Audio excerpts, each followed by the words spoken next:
Cool,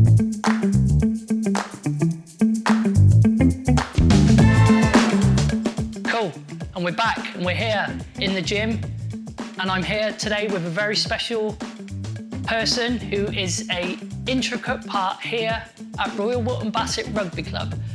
Ladies and gentlemen, please may I introduce the head of the Ravens, Claire Chard.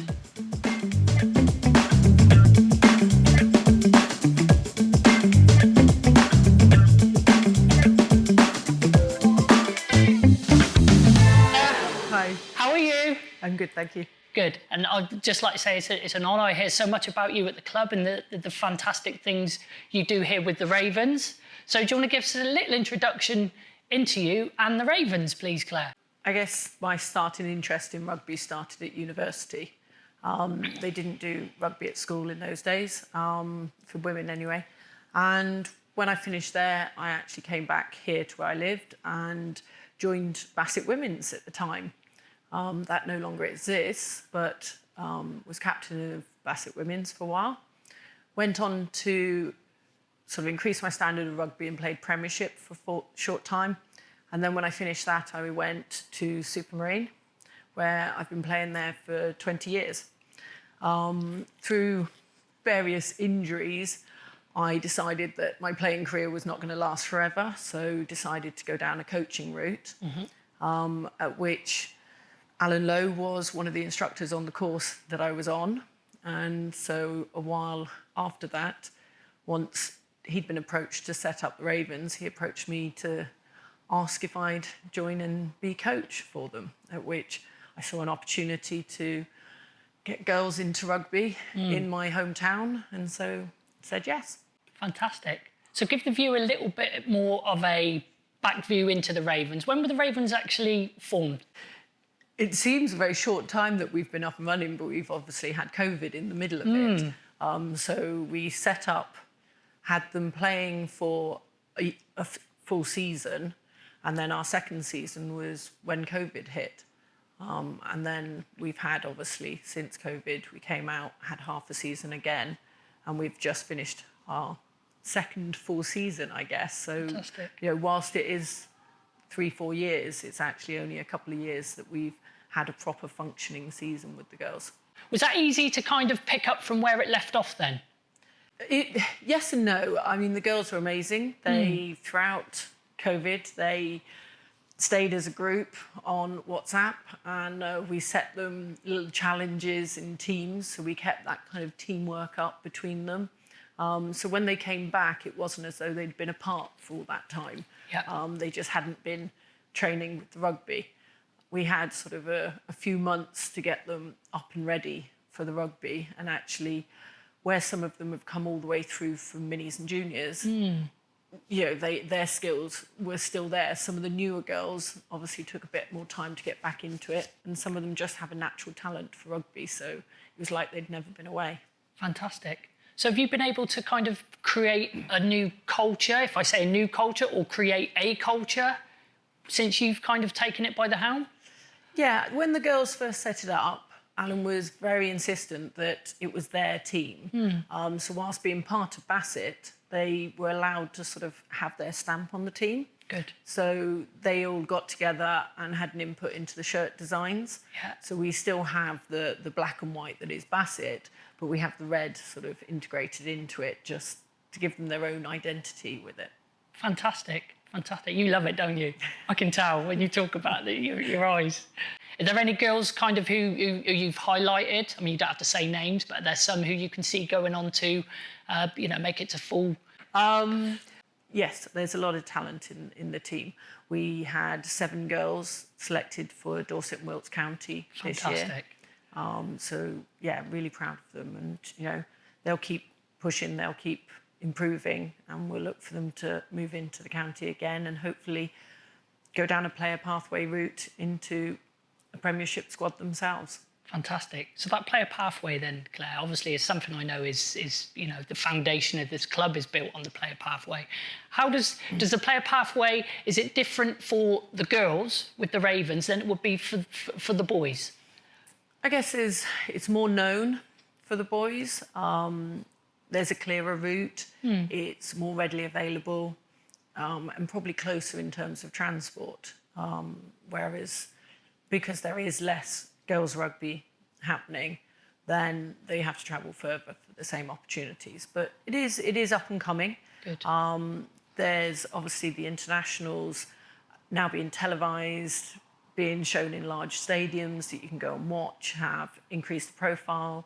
And so the follow-on from that is they are making it more readily available. So do you think girls see it more accessible now to actually become a professional player because of the pathway, because rugby is now more exposed? Yes, definitely. And I think the stigma attached with playing rugby, of it being a boys' sport, is gone as well.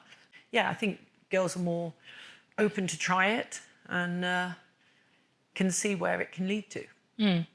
Has that changed so when you were a player, Claire? You know, it's that whole, again, you say stigma. You know, tell me about the stigma then when you were playing as a young girl. As I said, it was unheard of in schools. I mean, even now, the schools don't do enough of the girls' rugby, so they might do it as an after-school club, but it's not readily accessible in lessons the way it is for boys. The clubs didn't have the ability to put girls' rugby on because obviously training them separately from the boys and arranging all of that. So there just wasn't the opportunity. It was just seen as, why do you play rugby? That's a boys' sport. Whereas, as I say, that's now gone. And it's actually becoming, you know, not a thing anymore. Good. You say becoming. Do you still feel there's more that can be done to support local rugby? Oh, definitely, definitely. As I said, in schools, they run after-school clubs, but you'll get a couple of girls turning up to it, and so it's not sustainable.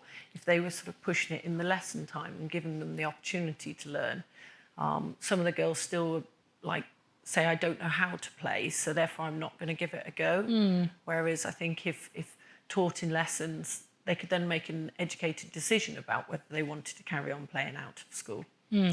And I think Wootton Bassett Rugby Club is lucky to have someone like you, not only with kind of your past playing experience, but obviously, you know, your coaching expertise and everything. So a little bit more on the Ravens then, Claire. So what's your future vision for the Ravens then? I mean, we move into a different age category for the girls, so that's a new challenge for them next season. Yeah. To sort of explain that one, currently we're under 15s and under 13s, and we move next season to under 16s, 14s and 12s. So we actually increase the number of age groups. That in itself has a challenge because obviously you then need to have more numbers in each age group. But that's where the vision is, that we have enough players in each of the age groups to be able to go out, play competitive rugby and give them a firm stand-in so that they can move on, as I said, to Premiership or beyond. Claire, if I was a 9-year-old girl, which I'm not, and I was interested in getting into rugby, okay, and there was, you know, as we said, the stigma, which is now lifting, which is fantastic, and I was looking at coming into Royal Wootton Bassett, how could Royal Wootton Bassett nurture my development or even my introduction into rugby? So yeah, if you're new to rugby, then obviously message the club and we can help you no matter what age. So the minis will be mixed with the boys until you get to the under 12s, at which you join the Ravens. And then, as said, we'll be moving up through under 12s, under 13s and under 14s, and under 16s that we currently have.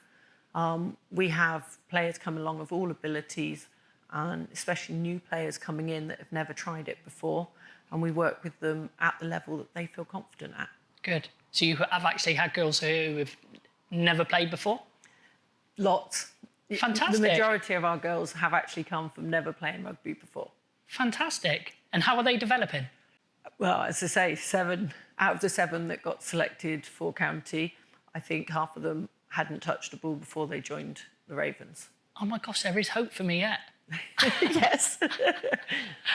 And obviously we're sat here in the gym, Claire. Do you think there's, you know, this equipment will be available and readily wanted to be used by the girls, or do you think there might be a little bit of They will definitely be using it. We've already had some of the girls asking, when do we get to go in really? there? Yep, they're Brilliant. dead keen. And Alan's arranged a night that the girls will be coming in here. We'll have Gally in here with us, helping set up individual programmes for them.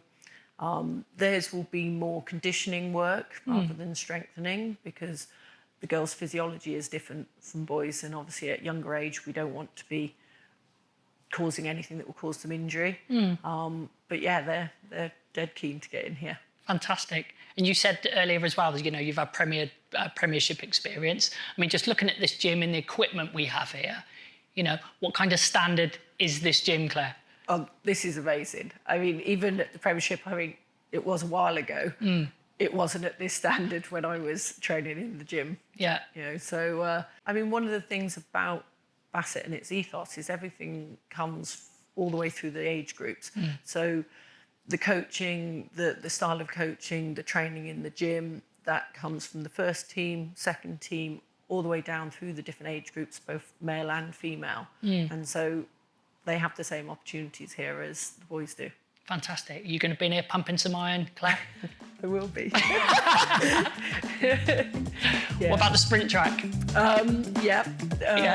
I'm not sure I want to time myself on it, but I'm sure the viewer will love this, and I thank you from the bottom of my heart that you've given up the time to do this. thank you. Claire Chard, ladies and gentlemen. Woo!